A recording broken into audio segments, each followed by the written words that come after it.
Je sais que vous accueillez plein d'entrepreneurs ici, mais moi, j'ai de la difficulté à me coller l'étiquette d'entrepreneur, même si j'ai lancé une entreprise, fait que concrètement, je possède une entreprise. Le terme entrepreneur, pour moi, c'est comme dire influenceur. Ça, j'ai l'impression qu'il y a un stéréotype de comme... C'est parce qu'il a été trop à la mode. Puis on m'a rapidement dit que mon projet, c'était genre, prends-toi une marge de crédit, là, c'est pas assez. Il y a pas assez de risques financiers pour avoir un prêt à this point. Le lancement d'entreprise, ça a été... chaotique parce qu'il y avait beaucoup de choses dans ma vie en parallèle en même temps. Je vivais une séparation, un déménagement, un deuil d'une personne très proche. Là, tu sais, c'est un moment de poésie, ça, là. Oui, c'est vrai. C'est tellement beau. Émilie Lévesque, tu es créatrice de contenu et tu viens tout juste de lancer ta compagnie, donc ton brand Café Balade, un brand de café, de chandelles, un brand de bien-être, de self-care, de petits bonbons à s'offrir. Bienvenue sur Startup Podcast. Merci.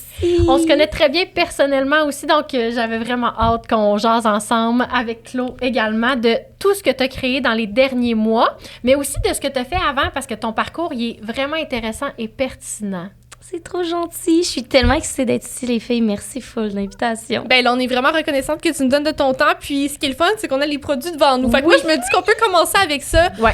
Merci d'avoir amené des petites affaires. Un support visuel, c'est ce que j'adore. Moi, je suis visuelle. Fait que j'adore voir. Veux-tu nous présenter ce qu'on a devant nous? Qu'on en jase un peu? Définitivement. Vite. Bon, ben là, je vous ai amené des petits goodies. Café Balade est connu pour un café d'excellente qualité. C'est du café de torréfaction fait à Montréal, du café de spécialité. Là, je vous ai amené le Bon Matin, qui est comme notre plus grand vendeur. C'est le café parfait pour se faire des espressos ou même pour boire en filtre, là. C'est celui que j'ai bu ce matin. Excellent espresso. Je lis à l'arrière, là, miel, chocolat au lait, noix de macadam. Ouais, ça, c'est les notes de dégustation. C'est ça. C'est le parfait café pour commencer une journée. Et je vous ai amené aussi Paquet Cadeau, qui est le café spécial pour les fêtes, qui est un blend qui va disparaître après les fêtes. Il va vraiment plus dans les notes de sirop. C'est le parfait café pour se faire des petits cafés festifs, mais aussi, encore une fois, pour un café en espresso. Voilà, fait que... Voilà pour le café, puis on a même des petits oui, là, j'ai collants. des petits stickers, puis le cadeau avec achat de Noël, qui est des petits stickers pour cadeaux. Fait que si vous voulez décorer vos cadeaux de Noël avec ça. C'est vraiment cute. Beau. Moi, je suis vraiment une fille de petits collants. Mon agenda, les couleurs, tu sais, c'est comme, OK, examen, c'est orange, devoir, c'est bleu, rendez-vous, c'est vert.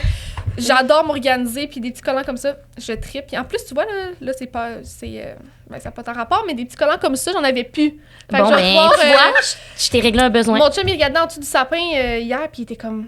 Mais là, on voit pas c'est pour qui les cadeaux. J'étais comme, je sais pas, il y en a peut-être pour toi. Par magie, demain, ils vont le savoir. Vous allez tous le savoir. J'adore. J'adore. Puis là, parle-nous un peu, parce que là, il n'y a pas juste du café dans le Café Balade. T'as des tasses, t'as des chandelles. Café Balade, c'est quoi? Ça part de quelle intention? Ouais, c'est une excellente question. Premièrement, j'ai toujours été une passionnée de café, là, depuis que j'ai 16 ans. Guru Guru time, parfait, je vais prendre une gorgée. Je voulais pas t'interrompre, pardon. Non, c'est parfait. Cheers. Cheers. Un peu d'énergie. Ah, ça fait du bien. Delicious. J'ai toujours été une passionnée de café. J'avais genre 16 ans, puis j'allais dans des coffee shops, puis genre je capotais. J'aimais l'expérience en soi, le côté réconfortant, le goût du café aussi, mais quand j'avais 16 ans, on s'entend que ça se développe, le goût du café aussi, là, fait que c'était plus pour l'ambiance en soi puis la crème fouettée sur le top du café. Mais ça a vraiment évolué, puis le café a comme vraiment être un partenaire de vie dans tellement de moments différents de ma vie, tu sais. J'alternais souvent entre café field pour genre, OK, dans mes sessions d'examen, ou après ça, un petit café réconfortant dans un coffee shop avec mes amis pour reconnecter, tu sais. Fait que j'ai commencé à m'intéresser plus au café, à comment c'était fait, de où par la cerise jusqu'au grain, de tous les procédés. Fait que je savais que le café, c'était un véhicule pour moi de réconfort, de reconnexion, puis un produit qui me passionnait, tu sais. Fait que ça, c'était comme... On dirait que ça a comme pris un moment avant de décliquer puis de dire « Oh mon Dieu, c'est ça que je veux lancer », tu sais, parce qu'à la base, vous le savez, mais j'ai un bac puis une maîtrise en marketing. Fait que j'avais un côté admin très business dès le début de ma vie. Genre, j'écoutais Les Dragons, j'avais 10 ans, puis je capotais, là. Tu sais, je pense que je pouvez relate, là. Je pleure en écoutant Les Dragons. Ah oui, genre, moi, Daniel Henkel, j'ai déjà écrit, là, en privé sur Messenger pour lui dire que j'étais une fan, là, tu sais. Non. On adore. C'est ça. Fait que ça a comme pris un moment, mais Café Balade se veut être une brand très effectivement bien-être. C'est comme un hommage à ralentir. Une balade, c'est une petite marche qu'on va prendre de plaisance pour faire de l'introspection, reconnecter. Une balade, ça appelle plus à la lenteur. C'est aussi un terme en poésie avec 2 L. Balade, c'est une balade, donc une manière d'écrire des vers. C'est pour ça aussi que les mots sont super importants pour moi, puis que chaque paquet, une petite phrase qui est écrite, un petit vers de poésie qui est écrit par moi, puis qui inspire. OK, attends un peu, on va les lire. Parfait, Vas-y pour le bon matin. Okay. Vas-y en premier. Prends une voix poétique, s'il te plaît. Est-ce que j'ai une voix poétique? À vous de me le dire. Alors, pour le café bon matin, une balade ensoleillée pour illuminer ta journée. Et là, paquet cadeau, une balade festive pour inspirer décembre. Moi, je veux souligner, petite parenthèse, en fin de semaine, on était un pop-up ensemble, j'ai vu tes produits et t'avais une carte, c'était une balade jusqu'à la table du dessert. Oh mon Dieu, c'est tellement Chloé! C'est tellement moi! Oui, oui. Ah, dommage que j'ai déjà acheté mes cartes de Noël parce que c'est sûr que je Ouais, non, je sais, la carte est fucking cute. La petite balade vers la table de dessert, c'est comme... Moi aussi, c'est mon enfance. C'est comme, oui, vas-y à la table de dessert. Genre, have fun. En tout cas, bref. Exact. Fait que c'est comme ça que Café Balade a été lancé. Tu sais, le café est vraiment le core de l'entreprise, mais après, il y a tellement de trucs qui sont connexes, que ce soit des tasses, justement, faites par des potières, des bougies aussi pour créer une ambiance particulière. Maintenant, on a de la merch, donc on a des tote bags, on a des bloc-notes aussi parce que j'ai une grande passion pour l'organisation. Puis je pense que beaucoup de mes consommatrices, c'est des gens qui me suivaient avant sur les réseaux. Donc, ils connaissent ma passion pour l'organisation, pour l'école, pour être une study person. Fait que, voilà. Fait que balade, c'est ça. C'est vraiment hot. Mais là, tu m'amènes à avant ton audience, tout ça. Ouais. Est-ce que c'est le temps de recommencer, là, de faire un retour en arrière, parce que sinon, on n'ira pas. Là. Parfait. On replonge dans les débuts. Tu as commencé YouTube, je pense que tu es une des premières YouTubers au Québec. Tu Ouais. es vraiment dans la première vague. Comment tu as commencé YouTube et pourquoi? Puis où ça t'a apporté? J'ai commencé YouTube, j'avais 17 ans. Donc, j'habitais encore au Saguenay à ce moment-là. Il n'y avait pas grand monde qui faisait YouTube. J'écoutais Alex Fashion Beauty dans le temps, puis Cynthia Dulude, puis je capotais sur eux autres. Ouais, c'est les OG. Puis j'aimais tellement ça. J'aimais l'idée de créer, de communauté, le processus créatif derrière. Tu sais, je trouvais que c'était un médium vraiment intéressant, la vidéo. Mais j'ai commencé avec un blog parce que j'étais un blog que personne connaît, qui a duré 2 semaines. Là, parce que, on peut même pas le connaître. Non, mais c'est parce que au début, j'étais pas game. J'étais genre, je peux pas croire que je vais me filmer. C'est vraiment malaisant, c'est gênant. Tu t'écoutes parler, t'es comme, non, mon Dieu, je suis la personne la plus cringe au monde. Fait que je me suis dit, un blog, c'est moins engageant. Tu sais, je suis pas devant la caméra. C'est vraiment moi qui écris. Puis j'ai quand même cet aspect-là de communication, de créer une communauté, de parler de trucs qui m'intéressent. Ça a duré 2 semaines, j'haïssais ça. Je me suis rendu compte que j'aimais écouter des vidéos YouTube parce que c'est ce que j'aimais consommer. Donc, je voulais créer ce que je voulais consommer, tu sais. Fait que voilà, j'ai commencé YouTube.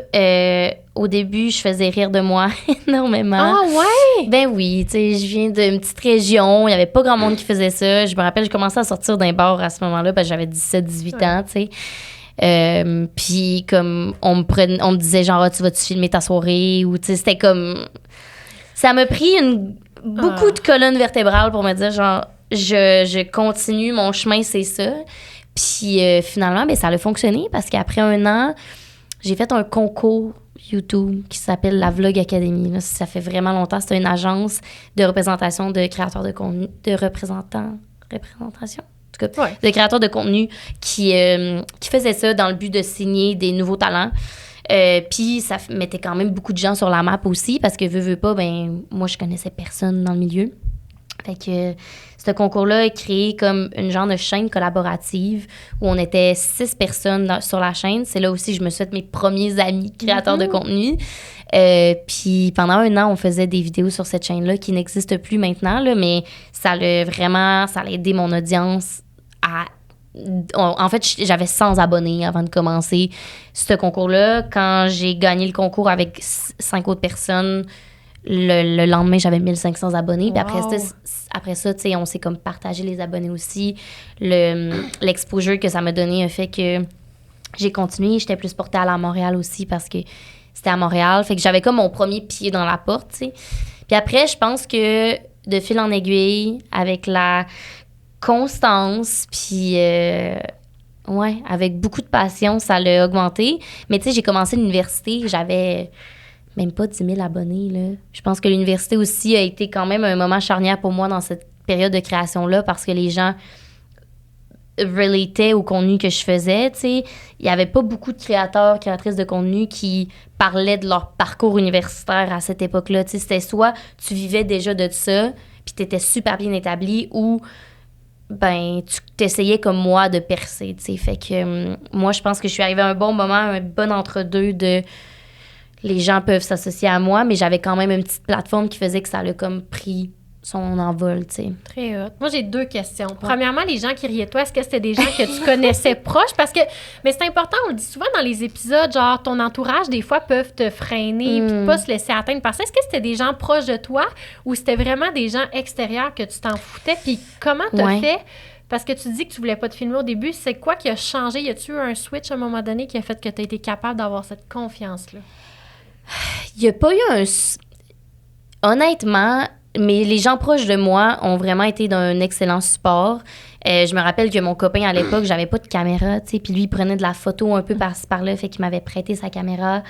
Le Noël d'après, j'étais plus avec mon ex. Fait que j'avais plus de caméra. Mais mon père m'a acheté ma première caméra, tu sais, parce que j'avais pas d'argent pour ça non plus. Fait que, mais tu sais, même si les gens autour de moi comprenaient pas nécessairement, genre mon père, il comprenait clairement pas qu'est-ce que je faisais, là. Mais il était comme, ben... Elle aime ça, tu sais, fait qu'on va continuer à la pousser là-dedans. Fait que c'était pas nécessairement des gens proches de moi. Ils ont été d'un... Tu sais, je me rappelle que ma soeur m'aidait à filmer des vidéos au début. Je pense que c'était des gens plus, tu sais, en orbite. Pas nécessairement... C'est pas des gens que je connaissais pas, mais c'est des gens qui... Tu sais, au secondaire, là, t'as des amis que c'est des amis, mais le lendemain, c'est plus des amis, là. Ouais, c'est ça. Fait que non, la réponse, c'est j'ai eu des gens qui m'ont poussé vers le haut. Puis le déclic s'est fait quand je me suis dit que c'était pas si poche ce que je faisais, tu sais. Genre, les premières vidéos, je trouvais ça dégueulasse et elles sont en privé. N'essayez pas de les retrouver. Mais il y a eu des vidéos où j'étais fière. J'étais comme, là, je commence à être fière du produit créatif que je fais. Donc, ça me poussait à continuer, tu sais, puis ça me motivait. Parce que clairement que les chiffres étaient pas là pour me motiver au début, là. Fait que, ouais. Mais je pense que ça démontre que quand tu le fais pour toi, ça change un peu la game, tu sais, puis... J'ai envie qu'on parle un peu là, du fait que, tu sais, je pense que tu es la mieux placée pour répondre, mais la création de contenu aujourd'hui n'est pas ce que c'était quand tu as commencé. Non. Puis j'aimerais qu'on parle un peu des deux. Fait que, tu sais, aujourd'hui, c'est tellement plus accessible. 2, il y a beaucoup moins de jugement envers ça parce que tu peux grossir de même, mais en même temps, c'est peut-être difficile aussi de créer une communauté engagée, puis tout ça. Puis je pense aussi, là, puis j'aimerais avoir ton opinion là-dessus, comme...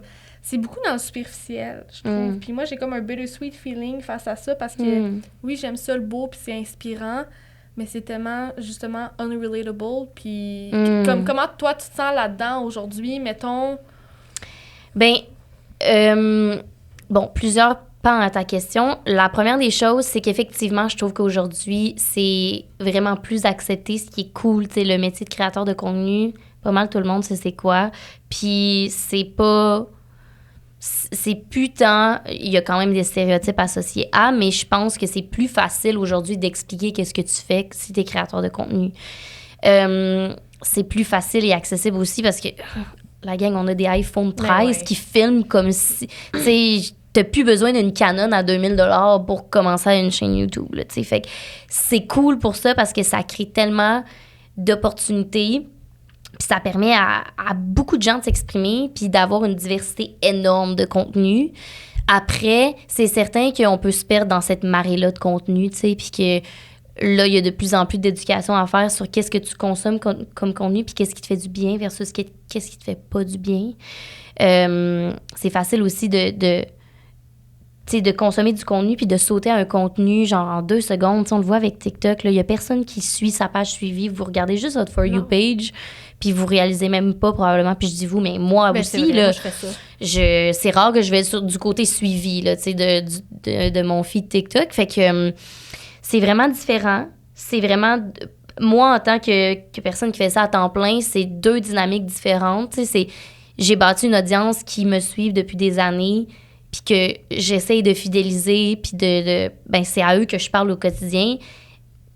Mais moi, je trouve que c'est plus difficile maintenant de percer parce qu'il y a trop de monde, tu sais. Ouais, c'est un peu ça aussi. Puis pour ta question du superficiel, j'ai l'impression qu'il y a les deux opposés, tu sais. Il y a comme ce que j'adore de TikTok, c'est je filme une vidéo, puis c'est super organique, vraiment rapidement, pour juste parler de ma vie quotidienne, puis les stories aussi font ça. Mais en même temps, tu peux avoir du contenu super léché, tu sais. Après, c'est toi, en tant que consommateur, consommatrice de contenu, comment tu vois ça, puis comment tu consommes ça, puis de t'assurer que, ben, de savoir que c'est pas nécessairement la réalité, tu sais. Fait que c'est comme... C'est ça. Je pense qu'il y a beaucoup plus d'éducation à faire du côté consommateur parce qu'avant, c'était peut-être plus facile d'écouter des créateurs de contenu puis que ça soit comme plus relatable parce qu'on n'avait juste pas accès à ce niveau de création-là, tu sais. Ouais, vraiment. Mais c'est vrai qu'on ne pouvait pas créer comme en direct live. Là. Ben maintenant, tu as ton téléphone, tu vis une émotion, tu sors ton Ouais. téléphone puis tu partages cette émotion-là. Ouais, vraiment. Puis je pense que, tu sais... C'est drôle, là, mais mettons avec Pinterest, puis parce que moi, j'ai pas vraiment connu ça, mais dans le temps, genre Tumblr, des trucs comme ça, c'était ça les plateformes où tu consommais un peu le rêve, là, Ouais. si je peux dire, mais maintenant, comme tu dis, ça se retrouve beaucoup sur Instagram, TikTok, whatever, toutes ces plateformes-là. Il y a vraiment des créateurs de contenu qui sont comme nichés dans vendre du rêve, tu sais, puis je pense pas que c'est mal, là, comme tu crées un branding, puis comme tu dis, c'est ton consommateur de s'éduquer à savoir qu'est-ce que tu choisis de consommer, comment tu te sens avec ça. Mais j'ai envie de savoir, toi, en tant que créatrice, tu sais, comment toi, tu le vis de... C'est quoi, toi, ton brand, Émilie? Tu sais, tu te situes où? Puis, ouais, parle-nous un peu de ça, puis comment tu te sens face à, comme, ben, toutes les personnes qui t'entourent, comment eux, ils créent, puis tout. Avant de plonger dans la suite de notre épisode, permettez-moi de vous parler de notre partenaire RH qui incarne l'esprit même de l'entrepreneuriat et du développement humain. Chez Sismic Culture d'Impact, l'entrepreneuriat n'est pas seulement dans leur ADN, c'est au cœur de tout ce qu'ils font. En tant que leaders en coaching, en développement organisationnel et en stratégie d'impact en ressources humaines, ils sont les architectes de cultures fortes et innovantes dans les organisations québécoises. Ils croient au pouvoir de la collaboration, à la force du partenariat. Avec Sismic, la transformation devient réalité. Leurs mots-clés, performance, engagement, expérience. Nous sommes fiers de les avoir comme partenaires sur Startup. Leur soutien à la relève entrepreneuriale, c'est plus qu'une cause sociale, c'est une philosophie d'action. Alors si vous cherchez à innover, à bâtir une culture forte, à propulser vos équipes vers l'avant, faites équipe avec Sismic Culture d'Impact. Maintenant, replongeons dans l'inspiration avec cet épisode. Ben moi, je pense que je me situe dans l'entre-deux, tu sais. Je pense pas que je suis la personne, puis vous me connaissez personnellement aussi, je suis pas la personne qui est ultra spontanée puis qui va créer du contenu. J'ouvre mon cell quand il se passe un accident de char puis que je le filme en live, là, tu sais. C'est vraiment pas mon genre. Je pense que c'est parce que je suis une personne qui se pose beaucoup trop de questions dans la vie, mais en même temps, je pense que c'est la maturité puis ça fait 10 ans que je fais ça aussi. Fait qu'il y a une... C'est comme si à chaque fois que je pose quelque chose, il y a comme une agence de relations publiques dans ma tête, genre. Je le sais, je sais pas, il y a comme... Je suis capable de faire le filtre moi-même. Puis je dis pas que les gens le font pas, mais des fois, ça me bloque au contraire, tu sais, de faire du contenu super organique puis d'être plus relatable. Fait que c'est pour ça que je pense que je suis dans l'entre-deux. Parce que je suis très à l'aise de parler ouvertement de qu'est-ce qu'on est en train de se parler. Puis en stories, puis dans mes contenus, je suis la même personne qu'en ce moment, tu sais.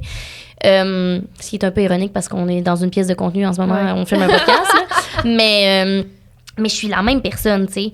Puis je pense que vous pouvez en témoigner, là, vous me connaissez. Oui, 100%. Mais j'ai l'impression que je suis dans l'entre-deux parce que je veux pas trop vendre du rêve, mais j'aime le beau aussi.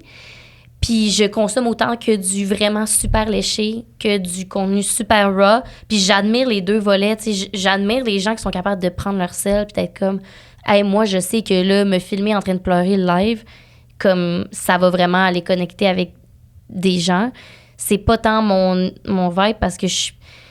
C'est pas ton vibe, mais tu le fais, par contre. Ben oui, c'est pas ton... C'est vrai, full t'as raison. poétique, là. Moi, c'est drôle parce que je regardais ton contenu, puis tu sais, t'as vécu des choses difficiles que t'as partagées quand même beaucoup, mais pour t'avoir vu sur ma chaise quand tu le vivais, pour le voir sur ta page 2 mois plus tard, mettons. Exact, souvent. exact. Fait que là, c'est comme si t'as choisi... Tu sais, tu choisis quand même un peu ta petite relation publique là, dans ta tête, mais Tu sais, tu te filmes en train de pleurer, là. Ouais. Tu t'as parlé beaucoup de ta travailleuse sociale quand tu as vécu quelque chose de difficile, ta séparation. Ouais. Hey, tu partageais des choses quand même touchées. Fait que tu le fais, là, prendre ta caméra quand tu pleures. T'as raison, mais je pense que je le fais pas sur le champ tout de suite parce que je pense que j'ai besoin d'un moment pour le digérer, tu sais. Puis je suis pas prête à le vivre dans le réel avec tout le monde. Non. Qui est normal. Ben je oui, pense 100%, mais c'est bien, là, c'est moins à frette, là, tu sais. Ouais, puis je pense que aussi, sur le coup de l'émotion, on dit des trucs parfois que c'est vraiment... J'aime être rationnelle et réfléchie, puis ne pas avoir de outburst d'émotion. Pas parce que je suis pas vraie, juste parce que je suis une personne comme ça dans la vie, tu sais, qui aime s'assurer que tout le monde va bien. Fait que, ouais, je pense que je le fais, mais avec parcimonie, puis quand je suis prête, pas pour me brusquer ou pour être clickbait, mettons. Ben oui, puis tu l'as bien dit, je crois que t'es toi-même vraiment sur tes plateformes. Tu sais, ça fait longtemps que tu te fais coiffer chez Euphorique, que ce soit par Cam, par Nao, whatever, une autre des filles. Puis ça fait moins longtemps que nous, qu'on se parle, whatever, qu'on se connaît, là, si je peux dire, on se voyait plus au salon ici et là. Mais mon point avec ça, c'est que justement, il y a quelques mois, quand on a eu l'idée de t'inviter puis tout, j'en parlais avec Cam, puis t'es comme, Claude, genre, Émilie est tellement vraie sur ses plateformes. Ouais, pareil. c'est pareil. Ouais, elle me dit, Émilie, là, est pareille sur ses plateformes, puis comme en personne. Tu sais, ça, je trouve ça vraiment chouette parce que c'est mais fun. ce serait difficile pas être vrai, là.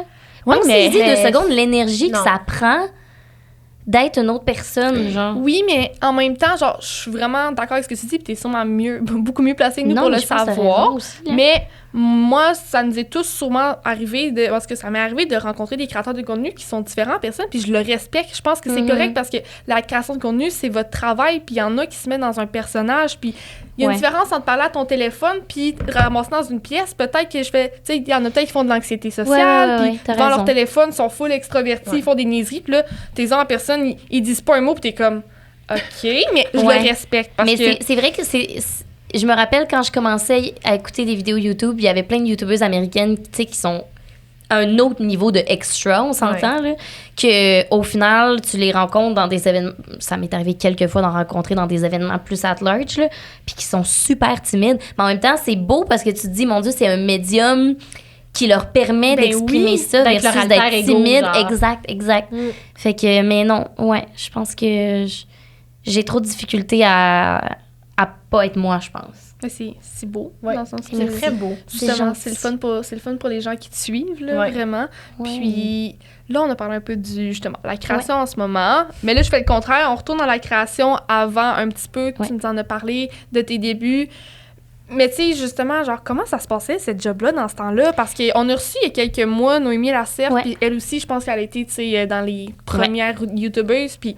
elle nous a dit que l'année qu'elle a fait le plus d'argent, là, c'était genre à 19 ans ou à 18 ans. Ben c'est drôle parce que j'ai écouté l'épisode avec Noémie. Puis Noémie, dans ce temps-là, on était... En fait, moi, quand la première agence que je me suis fait signer, c'est la même agence que Noémie. Okay. Fait qu'on était ensemble dans la même agence. Puis effectivement, c'était une période très... intéressante de la création de contenu parce que... Intéressante! Mais non, mais je dis intéressante parce que c'est comme... Looking back, c'est vraiment intéressant de voir les premières marques pionnières, qui étaient intéressés par la création de contenu, puis les placements publicitaires sur les réseaux sociaux, c'était super nouveau, tu sais. Fait que c'était des grosses marques, du McDo, tu sais, des grosses marques américaines que eux, ils étaient plus avancés que nous au Québec là-dessus. Fait que c'était intéressant parce que tu pouvais avoir des gros contrats, puis il y avait pas grand monde qui faisait ça, puis ce qui est cool au Québec aussi, c'est cool et pas, là, c'est qu'on est un marché tellement niche que si les entreprises veulent faire de la pub au Québec, les grilles tarifaires sont énormément plus élevées. Là, qu'aux États-Unis? Qu'aux États-Unis puis au reste du Canada. Parce que tu veux parler à des Québécois, le bassin est super petit de créateurs de contenu québécois. Fait qu'il y a comme eu genre, tu sais, les prix ont été setés à un niveau que après ça, c'est pour avoir fait, mettons, des campagnes at large du côté agence, quand je travaillais en agence, qu'on engageait quelqu'un de Toronto, par exemple, versus quelqu'un du Québec. Quelqu'un du Québec va automatiquement coûter plus cher. Mais c'est juste parce que la personne de Toronto, elle ratisse plus large. Il y en a tellement des créateurs de contenu qui parlent anglais au Canada. Qu'après ça, au Québec, tu as un petit bassin de 50 personnes, tu sais. Faut que tu choisisses la bonne personne pour ton brand. Exact. Puis je pense même pas que c'est une question de, tu sais, qu'on veut aller gratter de l'argent, là. C'est que ça, il y a de cela 10 ans, c'est ça les prix qui ont été setés. Puis là, à partir de là, ben le standard de l'industrie, c'est ça au Québec, tu sais. Puis là, j'entends déjà des gens parler parce qu'on parle d'argent. On parle peu d'argent là, en création de contenu, de combien on fait par mandat, tu sais.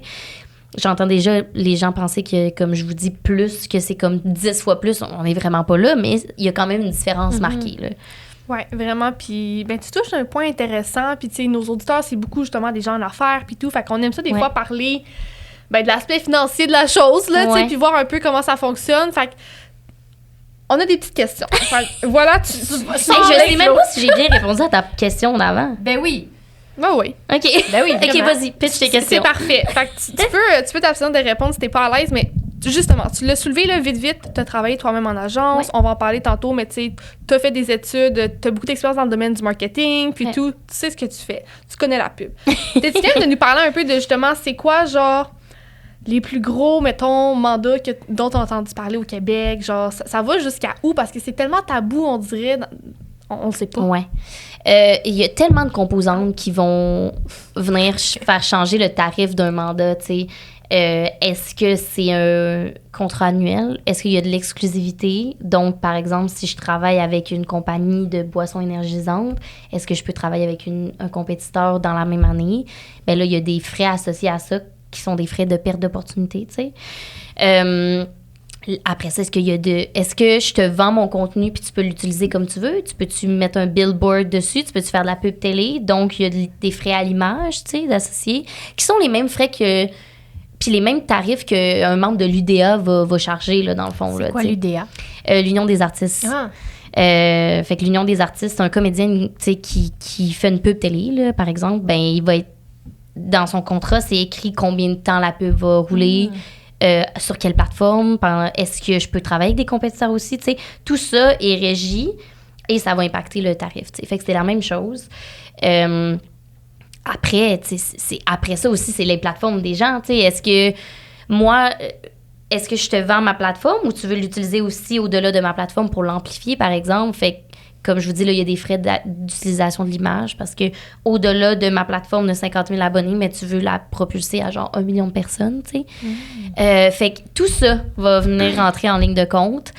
Après, tu sais, en termes de valeur monétaire d'un contrat, pour vrai, moi, je peux juste parler pour moi puis pour les créateurs de contenu que j'ai engagés lorsque j'étais en agence puis j'avais ce chapeau-là, mais tu sais, ça peut varier de 100 à des dizaines de milliers de dollars, dépendamment on en est où dans le contrat, dans les livrables. Est-ce qu'il faut que je te fasse 14 reels, tu sais?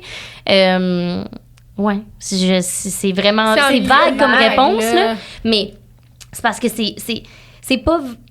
Quand tu le fais, c'est pas vague parce que c'est plein de composantes différentes. Tu sais, mettons, je vous mets une mise en situation. Nomme-moi une marque pour qui on peut parler d'un... Ben, n'importe qui, en fait. Ou on nommera pas de marque pour pas se biaiser. On peut nommer une marque, là, mais c'est plus... Ben, mettons... OK, mettons qu'on va dans une marque de beauté, skincare, OK? On va dans ce domaine-là. La première des choses, c'est cette marque-là, s'il y avait de l'exclusivité, ben il y a des frais d'exclusivité par mois qui sont quantifiables par industrie aussi. C'est quoi les chances que une compagnie de transport me contacte un mois puis que l'autre mois, il y a peu de compétiteurs versus des crèmes, il y en a en maudit. Fait que si tu veux que pendant 6 mois, je travaille juste avec toi, ben c'est sûr moi, je calcule combien de contrats je peux perdre si tu veux ça et je te fais un rabais. Ben, je charge pas complètement ça, mais il va y avoir un pourcentage de, je travaille avec toi, mais sache que, il y a une perte d'opportunité de ça. Après, s'il y a de l'amplification, ça rajoute un montant aussi. Moi, je suis vraiment à l'aise de vous le dire, là. Moi, l'amplification, je vais charger 25% du montant total d'amplification qui va être mis de l'avant. Fait que, par exemple, un budget média d'une campagne, si la personne, la compagnie va mettre, mettons, 100$ en paid sur Facebook, ben ça va être un 25% de 100$. Pour toi, vu que c'est toi qui l'as créé, c'est ta plateforme. Puis c'est mon image qui va être propulsée auprès de gens que je connais pas, tu sais, parce que ma plateforme, mon audience, c'est le fun, mais après ça, Gérard de 50 ans qui va, genre, me bâcher sur les réseaux sociaux parce qu'il est comme, pourquoi elle est dans mon feed, elle? Ben ça aussi, il y a tout ça là-dedans. Après, les livrables, est-ce que tu me demandes une vidéo YouTube ou tu me demandes genre une photo en story? C'est vraiment pas la même charge de travail. Donc là, on a des grilles tarifaires aussi par pièce de contenu relativement au nombre d'heures que tu vas faire aux abonnés que tu as aussi. Fait que, tu sais, je te vends une audience de 50 000 personnes versus quelqu'un qui a 1 million d'abonnés. Fait que, tu sais, c'est juste... C'est pas si compliqué que ça, c'est juste des paramètres qui sont négociés au contrat. Il y a beaucoup de paramètres qui entrent en ligne de compte pour comme définir un prix, mais ils sont pas si difficiles à comprendre. Exact. Puis, tu sais, généralement, les gens ont juste une grille de base de moi, avec mon nombre d'abonnés, je charge tant pour un reel. Puis après ça, là, il y a d'autres composantes qui s'ajoutent que je viens de vous nommer, tu sais. Mais c'est tellement intéressant. Mais sans ton background en marketing, là, ouais, comment t'aurais fait? Les gens, ils se perdent-tu un peu là-dedans? C'est ça, tu sais, mettons, moi, demain matin, je deviens créatrice de contenu, puis je suis de même, OK, qu'est-ce que je charge? Tu sais, comme, est-ce que, sans ton background, est-ce que il aurait fallu que tu restes toujours en agence, genre, sous une agence? Ben, je pense que oui. Pour vrai, tu sais, je pense que où ça vient avec l'expérience, là, moi, au début, j'avais aucune idée non plus. Fait qu'être en agence, ça faisait du sens parce que je savais pas comment négocier, je savais pas c'était quoi les tarifs de l'industrie, tu sais, je savais rien. Puis je savais pas ma valeur non plus, tu sais, fait que j'aurais pu demander 2 $ pour un post Instagram, là, tu sais. Fait que oui, ça vient avec l'expérience, ça vient avec travailler en agence ou pas, mais c'est sûr que mes études en marketing m'ont aidé à négocier, à savoir ma valeur et à comprendre les rouages du derrière, tu sais, de ce que je vous nomme, parce que j'ai fait l'opposé aussi, tu sais, j'ai engagé des créateurs de contenu pour créer pour des marques avec lesquelles je travaillais en tant que publicitaire, tu sais. Fait que je comprends aussi pourquoi une marque voudrait mettre, par exemple, de l'argent dans un Facebook Ads puis voudrait booster une publication versus juste payer organique. Fait que je suis capable de comprendre un plan média en général. Mais, tu sais, il y a plein de créateurs de contenu out there qui sont probablement plus calés que moi aussi en négociation puis en chiffres parce qu'ils ont des années d'expérience derrière la casquette, là.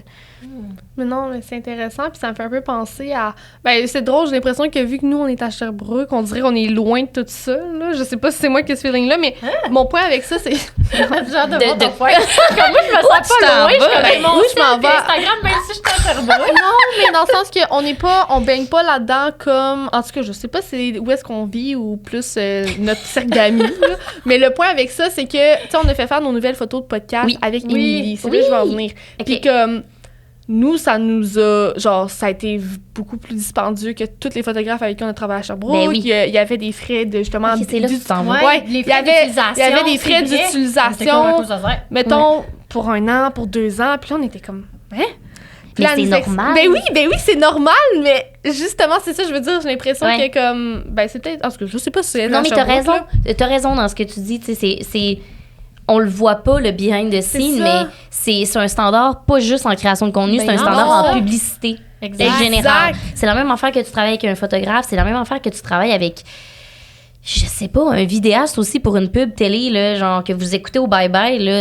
Lui aussi, il a été dealé de genre combien... Tu vas utiliser mon footage pendant combien d'années, tu sais. Parce que si tu l'achètes à vie versus je te donne les droits pendant 1 an, c'est vraiment différent, là. Puis c'est... Tu sais, dans le temps que les réseaux sociaux ont commencé à prendre plus d'essor puis que les photographes voulaient commencer à dire pouvez-vous nous taguer dans des photos si vous prenez notre contenu, ben c'est pour ça aussi, tu sais, c'est ma pièce d'or, tu vas l'utiliser gratuitement, genre. Fait que c'est ça, c'est juste un... Mais c'est intéressant, puis c'est pour ça que je trouve ça le fun d'en parler, pour comme rendre un petit peu plus accessible, comprendre c'est quoi la business qu'il y a derrière ça. Puis tu sais, nous, Émilie, genre, on l'a trouvé fou, le boss girl, là, genre quand elle nous a nous, avec notre podcast, on était comme wow. Mano, c'est shit, là. Hey, oui, c'est vraiment hot ce qu'elle fait, puis à honte, c'est pris, puis comme, on avait même pas envie d'être comme... T'es sûr? Tu sais, non, genre, elle était 100%... Non, moi, j'ai ostiné un peu. J'étais comme, voyons, c'était mes photos, j'ai payé, j'ai vu, sont à moi au début. Mais ouais. J'ai eu ce feeling-là. Oui, OK, ouais, on a négocié 1 année de plus, genre, puis après ça, elle nous a expliqué, puis j'étais comme... OK, c'est vraiment intelligent, mais sur le coup, quand j'ai vu ça, là, moi, j'étais juste comme... C'est full normal aussi. Ben, parce que, mettons... Ouais. Puis justement, mais en ce que je pense juste que c'est intéressant parce que nous, on a l'habitude de travailler avec une photographe à Sherbrooke qui est comme full talentueuse, puis comme... Elle est loin de changer ça, mais pourtant, elle fait du super beau travail aussi. Fait que, on trouvait ça le fun de comme, pouvoir y partager puis dire, hey, gars, genre, nous, on a quand même payé ça pour 6 photos, comme toi, tu nous as Après aussi, la différence, ça va être, je pense, il y a aussi la notoriété qui entre en ligne de compte. Là. 100%. C'est un peu comme les coiffeurs, là. Exact. Paye pas le même prix pour quelqu'un qui commence que quelqu'un qui a une grosse audience. C'est ça. Tu sais, Émilie, ça fait longtemps qu'elle fait ça. Vous êtes allé la voir parce que vous avez vu ses portraits puis vous savez qu'est-ce qu'elle est capable de faire. Donc, ça vient aussi avec un prix comme un coloriste, là. Vraiment. Puis ça a 100% sa place, mais je trouvais ça comme intéressant. Puis ben c'est ça, je trouve ça cool d'en parler un peu, puis d'avoir légèrement plus accès. En même temps, c'est difficile à gager, là, comme tu dis. Ouais. Mais là, c'est une question facile, ça, là. Ouais. C'est une question facile, mais j'ai l'impression que je vous ai envoyé dans tous les sens avec ma question. Non, mais zéro. Cam, toi, t'en as-tu une qui... Une question? Ben, par rapport... je pensais... Non, par mais... rapport au monde de l'influence? Ouais, ben, par rapport au... Parce qu'elle a dit que c'était une question facile. T'en as-tu une plus difficile, là? C'est ça ma question. Oh non, j'ai pas de question piège. Non. Je réfléchis, mais... Non, ça va peut-être me venir. Là. Okay, j'avoue que c'était une facile, là, quand même. Là, tu t'en es bien sorti, là. T'as bien patiné. Ouais. Tu me donnes non, mais c'est un domaine vraiment intéressant, là, sincèrement. Moi, je découvre quand même le monde business des médias. Mais là, ce que je trouve malade, c'est de constater à quel point tu le maîtrises puis à quel point c'est ça que tu fais, là. Oui. Avec... Non, mais quand je m'assois dans ta chaise, elle est comme, qu'est-ce qu'elle fait? Elle fait-tu des petites vidéos sur le site? Pour de vrai, un peu, là. Tu sais, comme... Je comprends. Tu sais, c'est mystérieux, là, genre... Elle se filme, puis genre, elle fait de l'argent.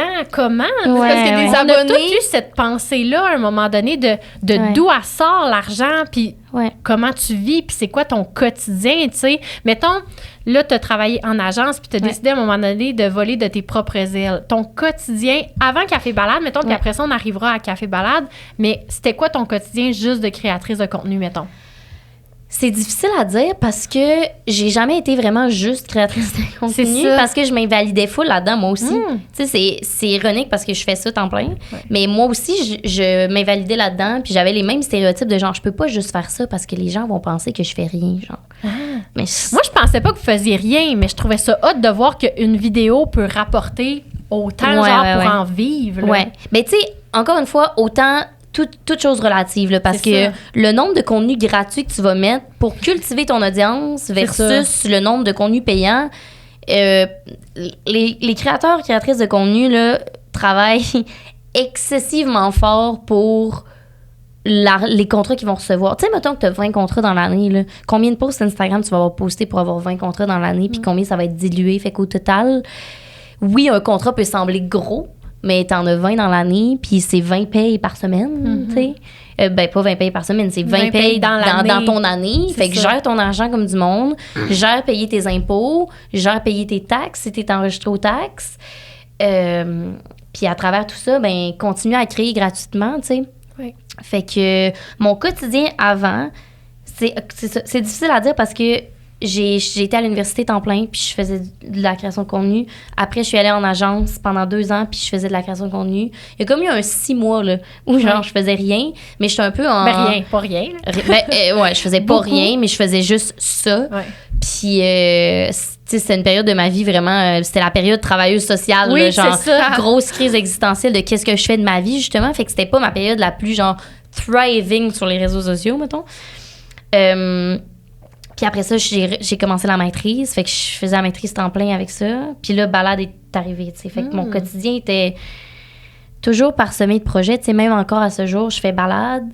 J'ai de la création de contenu, mais je voulais quand même garder un pied dans le marketing. Fait que je travaille à la pige aussi comme stratège marketing avec certaines agences marketing. Fait que c'est comme plusieurs chapeaux là, qui n'ont jamais été... Multitasking. Mais d'où, justement, on avait envie de t'avoir sur le podcast. On dirait qu'on oublie que comme... Puis ça, c'est quelque chose que j'ai lu. Tu sais, être travailleur autonome, c'est une forme d'entrepreneuriat, mais on dirait que les gens qui sont travailleurs autonomes ne se considèrent pas entrepreneurs en général, mais alors que... C'est comme, vrai, toi, est-ce que tu te considères entrepreneur? Ben là, maintenant, Café Balade, évidemment, mais avant... mais en même temps, je sais que vous accueillez plein d'entrepreneurs ici, mais moi, j'ai de la difficulté à me coller l'étiquette d'entrepreneur, même si j'ai lancé une entreprise. Fait que concrètement, je possède une entreprise. Mais on dirait que le terme entrepreneur, pour moi, c'est comme dire influenceur. Ça, genre, j'ai l'impression qu'il y a un stéréotype de comme... C'est parce qu'il a été trop à la mode, genre, il a été trop utilisé, ce mot-là? Que ce soit pour des projets de démarrage, de croissance, d'acquisition ou de relève, Evol offre du financement adapté pour les entreprises d'impact. Mais ce qui fait notre distinction, c'est notre accompagnement personnalisé. Dans le but de soutenir les entreprises à propriété diversifiée et inclusive, Evol allie financement, accompagnement et services complémentaires. Aujourd'hui, on prend un nouvel élan. Evol, financer le changement. J'ai l'impression qu'il y a un stéréotype de C'est comme... parce qu'il a été trop à la mode, genre, il a été trop utilisé, ce mot-là? J'ai l'impression que c'est un peu phony, genre, mais c'est peut-être juste moi qui est comme pas capable de le owner, puis j'ai l'impression qu'être entrepreneur, ça veut dire faire 14 posts LinkedIn par jour, puis comme... Moi? On dirait mais moi aussi, je m'imagine un stéréotype, genre. Fait que j'ai genre la courtier difficulté à- immobilier avec des captions de captions. Exact, puis genre, exact. Business. Exact. Puis genre, ma caption LinkedIn, c'est comme propulseur d'entreprise avec des fusées, là. Genre. Reaching for the stars, mais je trouve que j'aime ça, les fusées. Ouais, je pense que ça dépend comme de justement, genre, de comment t'es entouré de quel type d'entrepreneur. Genre, oui, parce que, oui. mettons, moi, entrepreneur, c'est vraiment un terme full. Ben, pas que toi, tu dis que c'est pas positif, mais moi, je vois du bois avec ça parce que, genre, j'ai grandi avec des entrepreneurs à succès. Fait que je suis comme, hey, genre. Ben oui. Non, t'as raison. Mais je on dirait que comprends, j'aime mieux non, le mais c'est titre correct. propriétaire d'entreprise parce que je trouve que ça fait moins genre, je suis une entrepreneur. Ouais. Ben, un peu comme sur Instagram, des fois, il y a plein de gens qui s'écrivent entrepreneur, Ouais. mais t'es comme... Ouais, j'avoue, c'est facile de se proclamer. C'est ça, c'est parce que tu peux mettre des titres faciles. J'avoue, Exact. comme quand je vois, genre, CEO, genre. Exact. Puis je Puis suis CEO comme- quoi, genre, comme- littéralement, je fais des sacs de café dans ma maison, dans mon appart, là. Je sais plus, tu sais, je peux me proclamer CEO, mais, Non, mais c'est concrètement, vrai, c'est c'est quand CEO de même mon pas bureau. Non, là, pas Mais encore. tu- Là, comme, I wish, mais comme, je me sens vraiment Mais pas comme je ça. comprends là. ce que tu veux dire parce que quand j'étais vraiment, genre, chez Euphorique, Cam, elle m'a donné, genre, tous les titres comme dont je ne pourrais Moi, pas j'aime rêver. les titres. Écoute, je trouve ça hot. genre, j'étais au secondaire, c'était comme adjointe administrative. Après ça, directrice marketing. Puis là, j'étais comme, ouais, mais comme, je suis bien trop jeune, genre, pour honte ces titres-là. Ouais. Fait que finalement, moi-même, je me suis réduite à responsable marketing et communication. Mais tu sais, si c'était juste Moi, de j'étais cœur, genre là. responsable marketing, développement des affaires. Mais j'ai l'impression qu'on a tout un syndrome, tu sais, la tangente de ça, c'est tout le monde a un syndrome d'imposteur, puis c'est comme un acquis pour tout Ben le monde. ouais. Ben oui. Ben c'est comme, il faut que je partage ça. Je me fais coacher dernièrement par une coach psychologue, OK? OK. Puis je vis des choses vraiment le fun avec elle. Puis elle me dit hier, puis là, j'étais comme, mon Dieu, c'est un peu intense. Elle dit, toi, t'es plus faite pour un rôle de présidente qu'un rôle de DG. Ah! Ben oui, c'est comme ma mère. Mais là, j'étais comme, ouais, mais va toujours Vous bien êtes falloir. pareil. Mais j'étais genre, va toujours bien falloir que je montre quelque chose pour être présidente un jour. Tu sais, là, j'étais Ouais, comme, ouais. c'est vraiment hot là, de se faire dire ça, là, mais comme, va falloir qu'il y ait de quoi en dessous pour que je sois une présidente de Ouais, quelque chose. ouais, Tu sais, ouais. comme, mais en tout cas, mais le titre me fait peur. Ça me fait sentir Ouais. imposteur. Ça me fait Mais sentir exact. comme. Mais en fait, c'est des tâches. Là. Ouais. C'est parce que t'étais. Ouais, c'est ça, totalement. mais je comprends. Le d'où mot, ça vient. genre. Tu sais, c'est comme t'as un leadership, les gens veulent te suivre, mais comme t'es pas particulièrement dans l'exécution des petites tâches, mais comme d'où justement Exact, tu c'est fais ça. plus dans un mood de présidente de genre follow me guys que Let's go, on y va, De mais- leader que... Exact. Mais tu sais, tous ces mots-là, justement, président, leader, CEO, ou ben moi, le seul mot que je Angoisse. juge en ce moment, c'est comme coach business. On dirait que tout le monde est coach Ben oui. business, mais. coach ils ont- de vie, là. Ouais, Mais c'est parce genre. que c'est tellement facile de se proclamer ça. Tu sais, on le juge pas pour rien. Dans le sens que, comme, 9 coachs sur 10 que je vois, ils se sont inventés coach en un mois. Là, tu sais. C'est pas une blague, là. C'est pas une blague. Ils ont, c'est oui, tellement on vrai. divague. Ils ont On comme divague. une crise existentielle puis ils sont Mais- devenus coach. Mais t'es entrepreneur.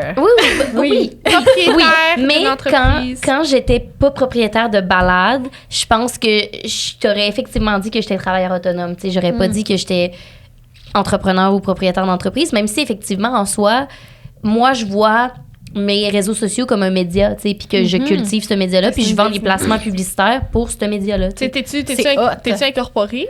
Je suis pas incorporée, je suis enregistrée. On est dans le processus d'incorporation là, parce que avec Balade, ça va de soi de s'incorporer. Honnêtement, Balade a été lancé comme il y a 5 mois, là, vous le C'est savez. ça. Là. Fait que c'est tout nouveau, tout beau. Fait qu'en ce moment, Balade est sous Émilie Lévesque enregistrée, mais l'incorporation s'en vient. C'est juste, c'était pas tant utile non plus pour moi d'être incorporée quand j'étais travailleur autonome parce que j'avais pas... j'ai pas des dépenses d'entreprise Pas à d'actifs, justifier, puis j'ai pas ouais. d'actifs. Tu sais, c'est vraiment une question de mes dépenses liées à la création, je les mets dans mon rapport en tant que travailleur autonome. Tu sais. Hey, mettons Mais là, là, c'est différent. J'ai de l'inventaire, tu sais, c'est pas pareil. Là.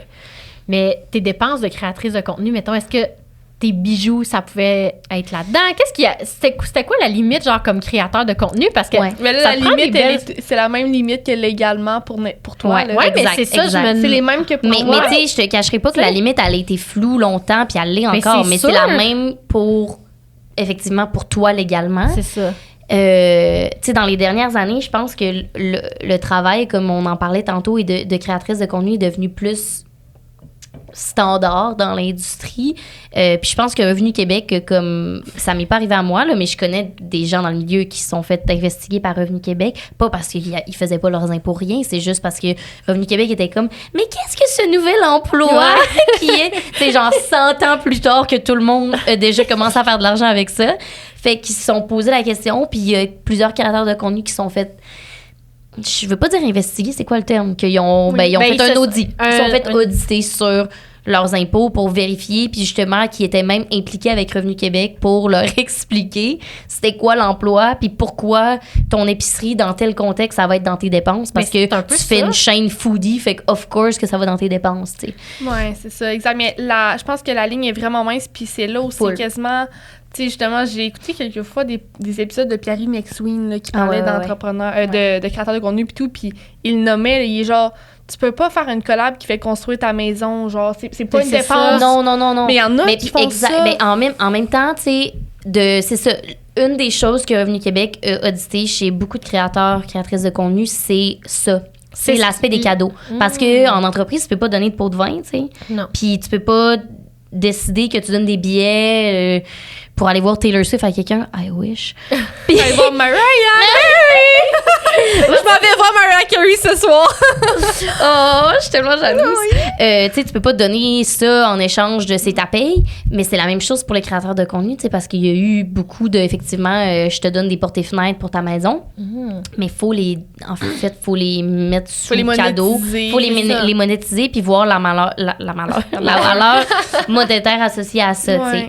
Fait que c'est une des choses que Revenu Québec voulait voir, justement. Mais tu sais, pour répondre à ta question initiale, moi, qu'est-ce que je mets dans mes dépenses? Ben, une partie de mon logement, c'est certain, parce que je filme chez moi, j'ai un bureau, comme un travailleur autonome va mettre dans ses dépenses si je sais pas, il travaille comme programmeur dans son sous-sol, tu sais. Mon cellulaire, mon équipement... qu'est-ce que je mets d'autre? Mes déplacements, des fois, tu sais, ça dépend. Là. Si je me déplace pour aller shooter quelque part, mais je vais mettre mon gaz, du kilométrage. Quand tu viens nous voir à Sherbrooke. Exact, quand je vais vous voir à Sherbrooke.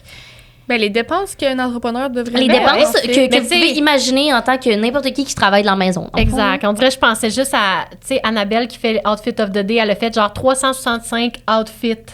C'était vraiment... Moi, j'ai adoré son année, là. Puis, mais je me disais... Ça prend du cash là, pour s'habiller différemment à chaque jour. Oui, bien, probablement qu'elle a beaucoup de dons aussi. Exact. Peut-être aussi, tu sais, des collabs, tout ça, mais je me disais, des collabs, des cadeaux. à un moment donné, puis elle n'est pas créatrice de contenu, par contre, elle n'en vit pas, je pense pas, en fait, là, mais bref, on dirait que peut-être qu'elle peut plein de gens comme aussi, ça. C'est capable de justifier, dans le fond, là, ce que Revenu Québec a fait, c'est qu'il fallait que tu démontres, mettons, OK, que tu t'en vas en voyage d'affaires ou que tu t'en vas filmer à Bali pour telle raison, puis que tu mets ton billet d'avion dans les dépenses. Il fallait prouver j'ai fait telle pièce de contenu avec ça. C'est pour ça que j'ai fait ça. Tu sais, tu peux pas lancer dans l'univers ton billet d'avion, puis après ça, s'ils reviennent te voir, puis sont comme, OK, mais qu'est-ce que tu as fait? Faut que tu sois capable de prouver le travail qui a été créé à cause de ça, tu sais. Ouais, puis si je me trompe pas, mettons, exemple avec les vêtements, là, c'est comme... On pourrait pas, nous, mettre nos vêtements dans nos dépenses parce qu'on les garde après puis on fait autre chose avec. Mais si on avait besoin d'acheter ces vêtements-là pour l'épisode, ça serait autre chose. Si on était aujourd'hui déguisé en Père Noël, là ce serait justifiable. Exact. Okay. Je pense que ça dépend du secteur d'activité aussi. Ben si tu es en mode, comme par exemple cette personne-là que tu nommes, ben c'est plus justifiable de dire, ben je suis créatrice de contenu mode. Puis encore une fois, je reviens 100%. À la pub en général. Les gens sur les plateaux de télé, ils ont des habilleurs, là, puis des stylistes qui vont aller acheter des vêtements chez Simons, ils vont le mettre dans leurs dépenses de prod, là, tu sais. Fait que c'est la même chose. C'est intéressant, mais bon, on peut pas trop se plonger là-dedans parce qu'on n'est pas, on n'est pas des experts. On n'est pas des experts. Je travaille pas chez Revenu Québec, là. Non, exact. Là, on veut rentrer dans balade. Dans balade, mais avant, brièvement, tu l'as effleuré, mais tu sais, tes études, vite, comme... Justement, là, tu l'as effleuré vite, mais... C'est quoi? Si tu veux, ben oui, genre... je te parle de mes études? Ben oui, juste nous parler un peu plus de, justement, t'es allé, tu sais, t'as étudié où, puis comme ça a été quoi cette expérience-là à travers ta vie, puis tout. Ouais, ben j'ai étudié à l'Université de Sherbrooke. C'est d'ailleurs comme ça qu'on s'est connus. Mon Dieu, c'est vrai. Oui. J'ai étudié en admin. En fait, j'ai commencé en entrepreneuriat, la concentration entrepreneuriat à l'Université de Sherbrooke. J'ai fait une session. C'était pas pour moi. Pour plusieurs raisons. La raison majeure, c'était que je trouvais que, puis là, no shame, je pense que ça s'est peut-être amélioré. Moi, j'étais dans une des premières cohortes là, qui lançait ce programme-là, mais je trouvais que c'était beaucoup des cours pour te dire t'es bonne, t'es belle, t'es capable, genre. Puis moi, à ce moment-là, je vivais un peu de mes plateformes déjà, tu sais, fait que j'avais pas besoin. Puis à l'université, j'étais très rentre-dedans aussi, là, fait que je pense que j'étais comme, j'ai pas besoin de ça, laisse-moi partir un projet, tu sais. Puis, en plus de ça, je pense que j'ai adoré mes cours de marketing, puis j'avais pas envie d'être une généraliste, genre. Ouais. J'avais envie de graduer puis d'être une experte en quelque chose. Genre, si je m'en vais en finance, je veux être une experte des finances. Fait que bref, j'ai changé d'entrepreneuriat en marketing puis j'ai adoré. J'ai fini mon bac là, j'ai fait mes stages en agence majoritairement, en pub 360. Là, fait que je faisais autant de la pub télé. Je voulais me spécialiser en stratégie, ce que j'ai fait après, quand j'ai gradué. Mais mon poste en tant que stratège, c'était de réfléchir à une entreprise qui me vient avec des besoins d'affaires, comment on véhicule ça dans une campagne marketing puis comment on s'assure de répondre aux objectifs, tu sais. Fait que c'est toute la stratégie marketing derrière puis la stratégie publicitaire. Puis là, récemment, il y a comme 2 ans, fait 2 ans, ouais, j'ai complété une maîtrise en communication marketing à l'UDS aussi. C'est ça. Mais c'est vraiment chouette, merci. C'est vraiment chouette. Ben oui, je voulais qu'on puisse mettre les gens un peu en perspective de ton background académique, là, précisément. Ouais. Puis justement, on peut enfin plonger à fond dans Café Balade. Dans Balade. Tu dis que Balade, Café Balade en général? Bof. Ça dépend des jours. OK, ça dépend des jours. C'est comme la poésie, ça vient. Non, mais c'est ça, Balade, c'est comme... puis Café Balade, dans ma tête, c'est plus...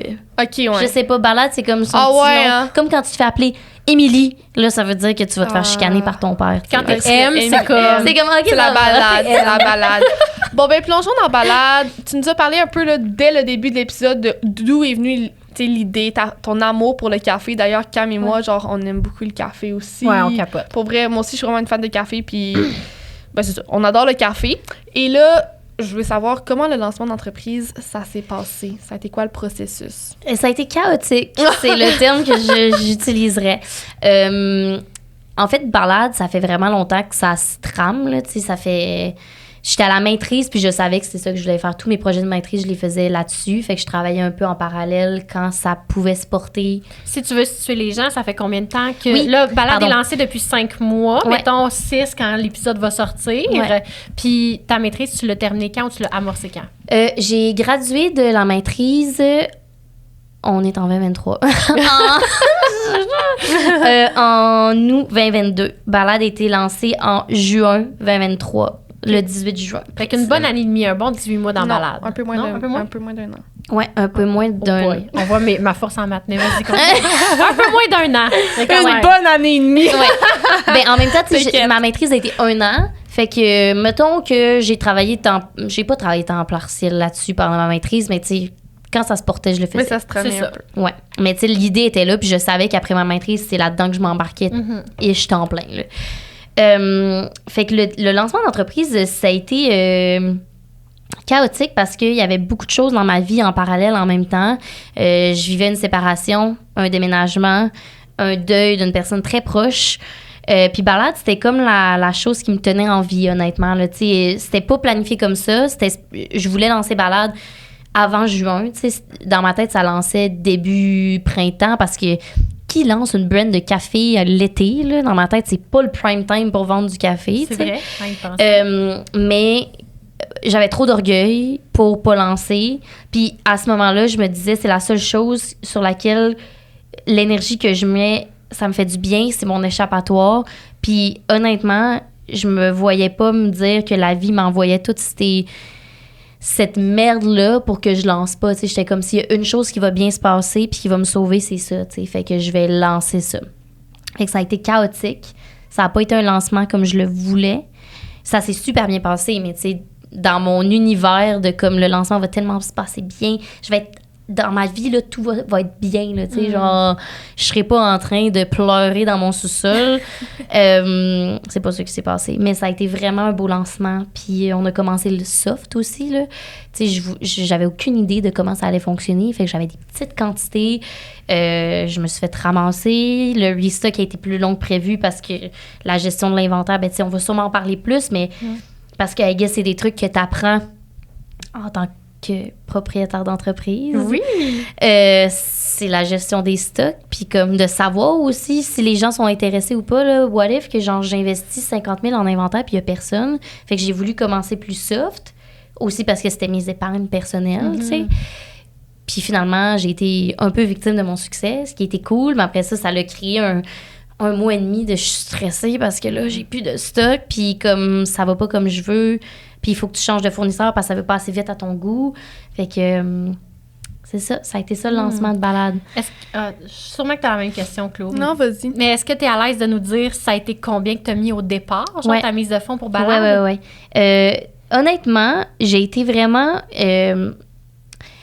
chanceuse dans ma mise de fonds parce que, tu sais, mes balades fonctionnent à... Tu sais, j'ai pas de machinerie encore, là. Dans le fond, on torréfie à Montréal, mais on loue un espace pour avoir la machine parce que c'est une énorme machine qui coûte des centaines de milliers de dollars, tu sais. Puis, anyway, je mettrais pas ça chez nous. Je peux même pas rentrer ça chez nous, là.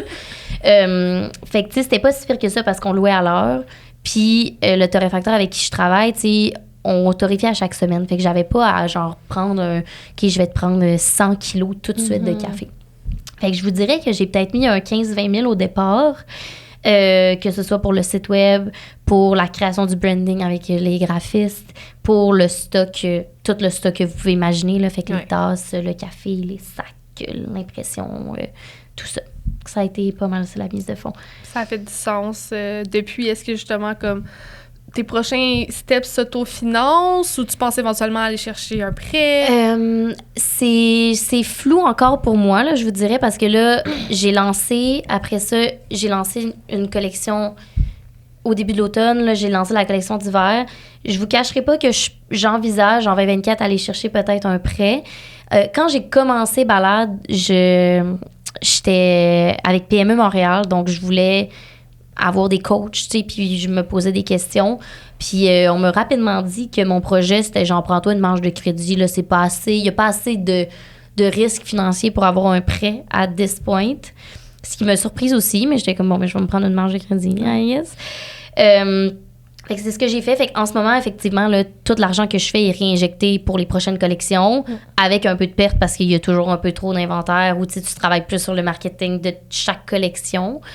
Fait que j'envisage le prêt, surtout que là, je peux backer avec des ventes, puis je peux backer avec une... Mais oui, t'as quelque chose à dire. J'ai quelque chose à dire, là, tu sais, je peux revenir avec une étude de marché plus claire, puis j'en suis où dans mes rapports, fait que I guess qu'en 2024, je vais revenir avec ça, mais pour le moment, c'est autofinancé avec une marge de crédit et l'argent que je fais refinance les prochaines collections. D'entreprise, la marge de crédit? Perso, ouais, c'est ça, hein? Mais j'en suis là, tu sais, c'est tellement nouveau, puis effectivement, avant, j'étais travailleur autonome, fait que... Ah non, mais même moi, pour le salon, là, ça a pris 5 ans. Mais c'est ça, puis il n'y a pas de dissociation, là, mes finances sont gérées weirdly en ce moment, là, tu sais, parce que mes contrats aussi de créatrice de contenu vont financer Balade, là.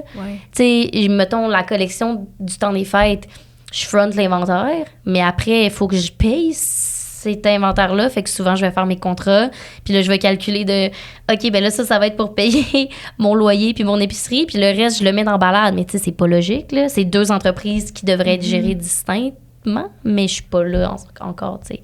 Fait que c'est mon argent qui s'en va directement là-dedans, là. T'es en apprentissage, là, je pense que c'est correct, puis c'est en normal. Puis, ben oui, 100% vraiment, normal. puis je suis curieuse de savoir, t'es quand même, tu sais, le café... Il en existe 1001 cafés à Montréal, à Sherbrooke, partout, en fait, au Québec. C'est quelque chose que, heureusement, en fait, c'est quelque chose que tout le monde, pratiquement, consomme dans tous les pays, partout, dans tous les petits coins du monde, de manière différente, ce qui est super intéressant. Ça fait partie du quotidien de plusieurs personnes, mais il y a beaucoup de compétition.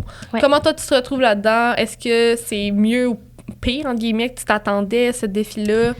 Ben, c'est sûr que moi, le défi, je le vois en 2 côtés. Le premier, c'est que je me suis pas pitchée dans un café physique pour cette raison-là, parce qu'un café physique, surtout à Montréal, il y en a à chaque coin de rue. Ben oui. Et c'est une autre paire de manches en termes d'investissement. Puis, je n'étais pas prête non plus à mettre cet investissement-là. Tu sais, je voulais pas tout mettre mes œufs dans le même panier. Je savais que si j'ouvrais un café, c'est moi qui allais être là 24/7. J'allais pas avoir encore assez d'argent pour payer une barista à temps plein puis des employés. Puis, réalistement, ce qui fait que je suis capable de vivre, c'est ma création de contenu. Fait que c'était comme le meilleur des 2 mondes, un site web, que c'est juste une boutique en ligne en ce moment. après, effectivement, il y a énormément de compétition. Mais il y a plusieurs tendances de l'industrie qui font que de plus en plus de gens consomment de café. La COVID a été un grand propulseur du café à la maison aussi. Tu sais, tu pouvais pas te déplacer pour aller dans ton petit coffee shop. Fait qu'il y a de plus en plus de consommateurs qui se sont intéressés à boire du meilleur café à la maison parce qu'ils n'avaient plus accès à leur café de torréfaction avant d'aller travailler. Tu sais, leur petit café à 5 $. Là. Fait que cette tendance-là a fait que de plus en plus de gens commencent à s'éduquer sur le café aussi parce que, tu sais, ça, c'est du café de spécialité. C'est 17-18 $ pour un 250 grammes. Pour vos parents, probablement, qui boivent du Nespresso ou qui boivent du Vanout, qui vont acheter au Costco, c'est inconcevable, ce prix-là. Mais c'est qu'il y a beaucoup d'éducation à faire aussi sur le café, sur la qualité du café que tu consommes, puis sur il vient de où ton café, tu sais, puis est-ce que les fermes avec, tu sais, les gens qui travaillent sur ces fermes-là, comment ils travaillent, puis combien sont payés. Fait que il y a cette tendance-là qui fait qu'il y a plus de place pour le café, mais il y a de plus en plus de compétiteurs. Fait que je pense après que tout est une question de marketing, puis de storytell, puis de la raison d'être de cette marque-là. Puis je pense que Balade commence à tailler sa place doucement, on s'entend, là, ça fait comme 5 mois, mais j'essaie que Balade ait une raison d'être, puis des valeurs, puis soit un peu une extension de qu'est-ce que je voulais. Je veux pas dire de ma personne parce que c'est vraiment une entité distincte, mais de comment je voyais qu'un produit pouvait genre encapsuler des valeurs, un sentiment, une émotion.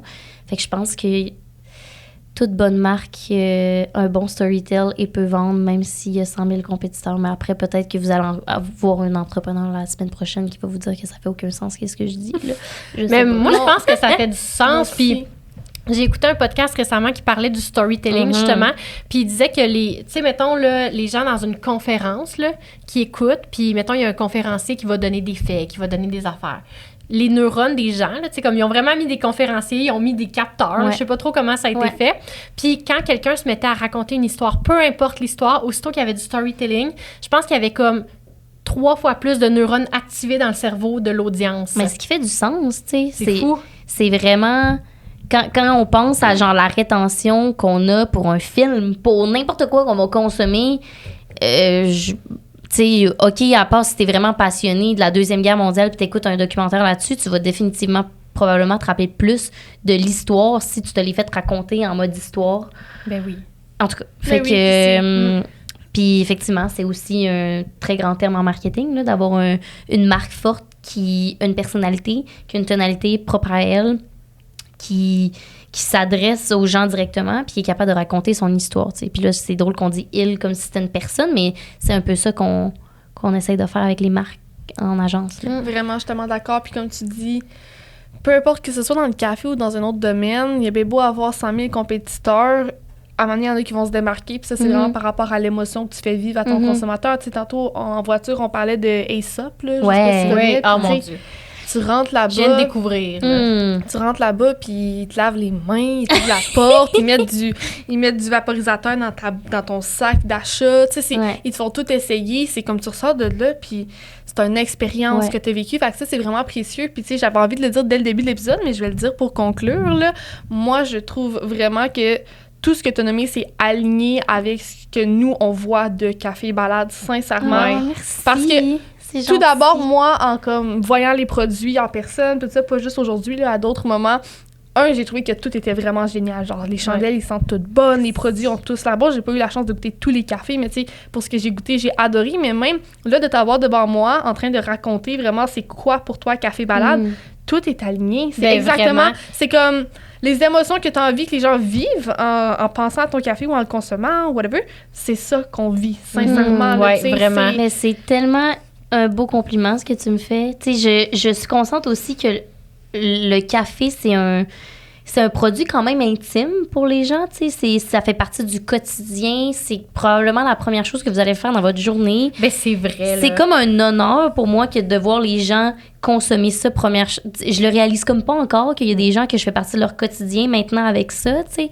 Mais puis je le prends vraiment pas à la légère non plus dans qu'est-ce que je veux véhiculer justement. Tu sais, autant la qualité du produit que les mots que j'utilise pour en parler comme tu me nommes, tu sais. Fait que merci. Ben écoute, c'est un Moi, j'ai grand hâte de succès. lire le prochain poème sur le sac. Oh my God. Est-ce que tu consommes de la poésie au quotidien ou comme... J'aime vraiment Quelle ça. place ça occupe dans ta vie? Moi, c'est un aspect de toi que je connais pas. Ouais, j'aime vraiment ça. Ben à la base, j'adore la littérature. Là. Je lis énormément, mais la poésie, j'ai commencé à consommer de la poésie plus à l'université. J'en écris par moments. Tu sais, ça, c'est pas de la grosse poésie intense. Là. Genre, quand je suis en peine d'amour, ça c'est plus corsé que ça. C'est tout le temps bon. Là. Ah C'est ouais. sûr, ça doit être bon. Taylor là. Swift, tous ses albums, tu sais, quand elle est dans des break-ups, c'est un enfer, tu sais. Fait que non, je consomme beaucoup de poésie, j'aime vraiment ça, puis je trouve que c'est une belle manière de... Tu sais, la poésie, c'est l'art de nommer des émotions avec des mots, des émotions que t'es pas capable de nommer, là, que genre des mots qui nécessairement n'iraient pas nécessairement ensemble vont t'émaner une émotion, puis c'est de véhiculer ça. Fait que je trouve ça vraiment intéressant, parce que je trouve que ça s'arrime bien avec le café aussi, parce qu'au fond, le café, c'est un peu un rituel que les gens ont, que c'est un peu inexplicable, puis que tu vis une émotion qui est tellement propre à toi à chaque matin quand tu consommes ton café, que c'est un peu de la poésie en soi, tu sais. Mais c'est vrai. Tu sais, moi, chaque dimanche, le moment que j'ai le plus hâte, c'est d'avoir un café, mais d'être assis pour le boire. Ben exact. Puis Genre d'être les assis, émotions que tu vas là, vivre, que ça va te créer un genre de petit cocon, une Ouais, petite bulle. 100%. C'est ça, tu sais, c'est un moment de poésie, ça, là. Oui, c'est vrai. C'est tellement beau. En effet. Oh my God! C'est vraiment précieux. Ben, bravo pour tous tes accomplissements. merci. Merci de t'être joint à nous aujourd'hui. C'était intéressant. Puis on Vraiment. a parlé... on aurait pu parler encore plus de café balade, sincèrement. Ah, mais non, mais là... Mais là, on va te recevoir dans un an, là, quand ça va Ben, avoir c'est ça, explosé. exact. C'est Un sûr. peu Ça serait tellement malade, peut-être que je vais me dire que je suis entrepreneur avec des Ouais, fusées tu à vas ce être point-là. C'est dans ta bio. Je vais arriver en veston, cravate. Non, jamais. là. Une balade dans l'espace. Avec ça, SpaceX, s'en va. Elon Musk, c'est moi. Oh my God, ben pour vrai, au plaisir de se revoir dans un an. Puis on te souhaite une belle fin de journée. Puis à tous ceux là, qui sont curieux de découvrir Café Balade, bien évidemment, ça sera en description. Puis on va comme découvrir un peu plus les produits sur Insta. Là. Donc si vous voulez voir notre unboxing, on va sortir le café et tout. Vous pouvez aller voir sur notre plateforme. Alors, bonne Merci. journée. Merci, Un gros Émilie. merci de l'invitation. Bye Bonne journée à bye. vous. Bye.